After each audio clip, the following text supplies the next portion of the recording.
Tiens, voilà du boudin, voilà du boudin, voilà du boudin.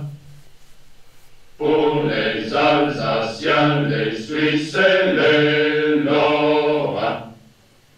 Pour les Belges, il n'y en a plus, pour les Belges, il n'y en a plus. Ce sont des tireurs au cul. Pour les Belges, il n'y en a plus, pour les Belges, il n'y en a plus. Ce sont des tireurs au cul.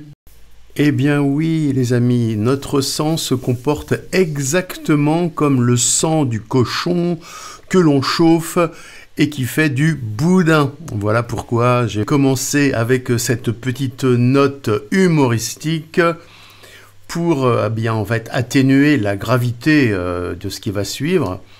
Parce que eh bien, notre sang donc se comporte comme le boudin enfin le sang que l'on chauffe et qui fait du boudin.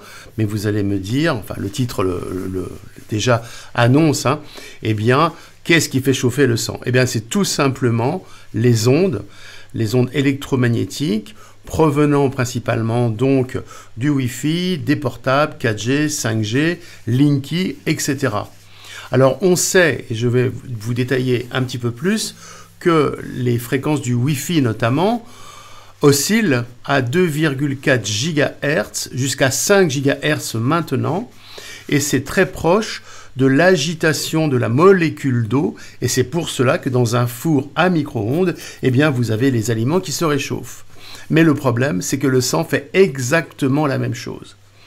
Alors lorsque, par exemple, et c'était le cas là pour une jeune fille dont je vais vous montrer le sang, eh bien quand elle est arrivée, elle avait le portable dans la poche et non en mode avion.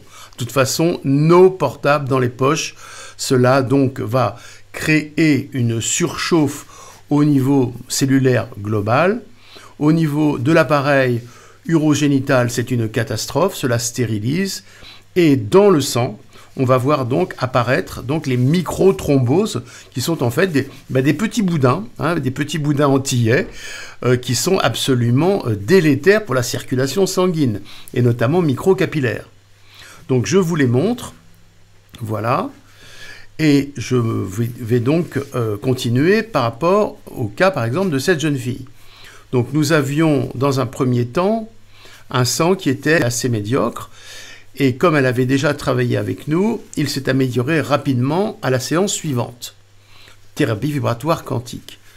Donc le sang retourne en cohérence quantique assez rapidement, mais malgré tout, et c'est là où c'est un petit peu alarmant, eh bien, vous voyez, au niveau de ces globules rouges en cohérence quantique, nous avons ces petites îlots de thrombus, de microthromboses qui restent et qui ne peuvent pas être dissous par le système du sanguin et qui vont donc rentrer dans les microcapillaires et les boucher et les endommager. Donc l'idée dans un premier temps, c'est que psychiquement ce n'est pas bon, mais après, dans la microcirculation sanguine qui est essentielle à la vie on va dire un petit peu plus complexe, je reprends les travaux de Salmanov d'ailleurs, eh bien cela va être délétère, ça va être catastrophique.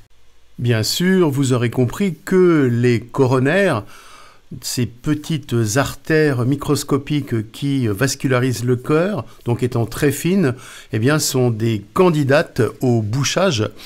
Et cela expliquera bien sûr les problèmes cardiaques, les crises cardiaques, etc. Et nous faisons bien sûr encore une relation avec la vaccination. Donc, pour cela, nous avons en thérapie vibratoire quantique le protocole de nettoyage avec graphène.